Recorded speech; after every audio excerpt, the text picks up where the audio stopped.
2004ஆம் ஆண்டு சுனாமியில் தமிழகம் மிக கடுமையாக பாதிக்கப்பட்டது. 2004இல் சுனாமியில் தமிழகத்தில் மட்டும் 6065 பேர் இறந்தார்கள்.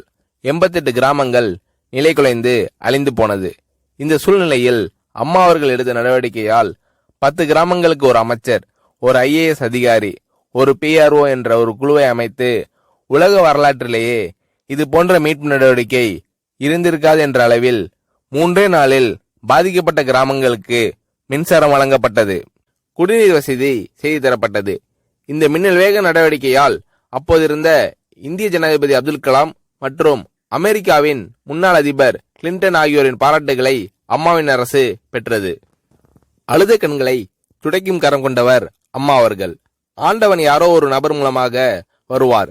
தமிழ்நாட்டிற்கு கிடைத்த தெய்வம் அம்மா அவர்கள். சுனாமியில் பாதிக்கப்பட்டவர்களில் 40 பேருக்கு 2 குழந்தைகளும் சுனாமியில் இறந்து விடுகிறது. அந்த 40 பேரும் ஏற்கனவே கருத்தடை ஆபரேஷன் செய்திருக்கிறார்கள். பெற்றோர்கள் மட்டும் உயிர் பிழைத்திருக்கிறார்கள்.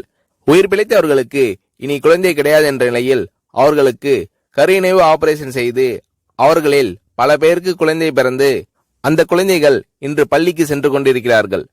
நாகப்பட்டினத்தில் அம்மா அவர்கள் மீனவர்களை சந்தித்த போது மீனவர்கள் கதறி அழுதார்கள்.